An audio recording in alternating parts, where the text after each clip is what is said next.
આપણે બનાવીશું mix veg સબ્જી. એના માટે આપણને જોઈશે બટેકા, ફ્લાવર, ટામેટાં, કોબીજ, વટાણા, શિમલા મરચાં, ધાણા જીરું, ગરમ મસાલો, આદું અને મરચાં ક્રશ કરેલા, કાશ્મીરી મરચું અને કોથમીર, આમાં મીઠું અને મરચું અને હળદર એ લેવા. તેલ ગરમ કરવા મૂક્યું છે કુકરમાં. એમાં રાઈ નાખી દીધી છે વઘાર માટે.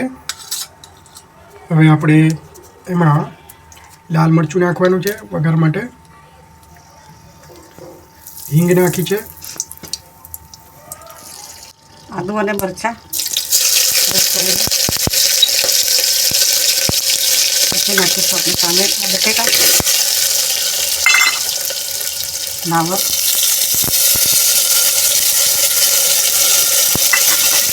કોબીજ, વટાણા, ટામેટાં,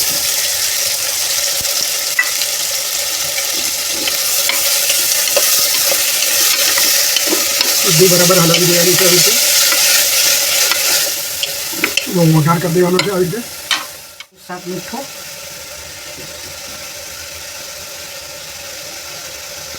હળદર, આ રેશમ પટ્ટી મરચું આપણે નાખીશું અડધી ચમચી.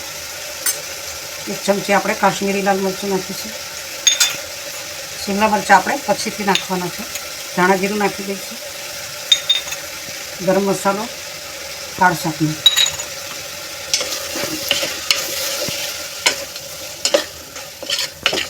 ધીમા ગેસ ઉપર બધું જ મિક્સ કરવાનું છે કુકરની અંદર.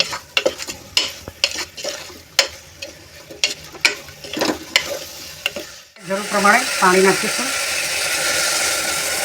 અને ખાલી આપણે 2 સીટી કરવાની છે. ગેસની ફ્લેમ ફૂલ કરી દેવાની છે અને 2 સીટી આપણે વગાડવાની છે કુકરમાં. તો આપણે કુકરનું ઢાંકણ ઢાંકી દઈશું અને 2 સીટી વાગી જાય એટલે જોઈશું. આપણે 2 સીટી થઈ ગઈ છે.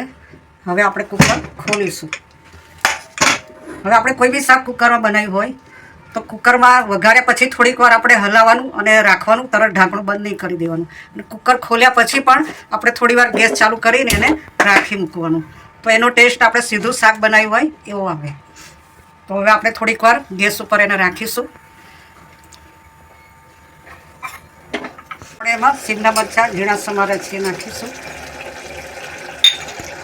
કારણ કે થોડા કાચા જ સારા લાગતા હોય છે, વધારે ચડેલા નથી સારા લાગતા, એટલે આપણે પાછળથી નાખવાનું. એટલે આપણે થોડી કોથમીર નાખીશું.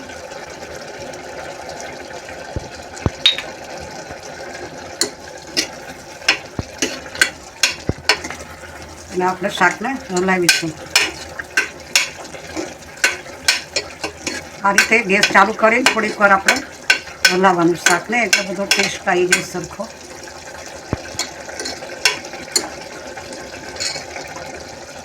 તો પછી તેલ ઉપર આવી જાય એટલે આપણે કાઢીશું બાઉલમાં શાકને. હવે આપણે તેલ ઉપર આવી ગયું છે તો હવે આપણે શાકને કાઢીશું.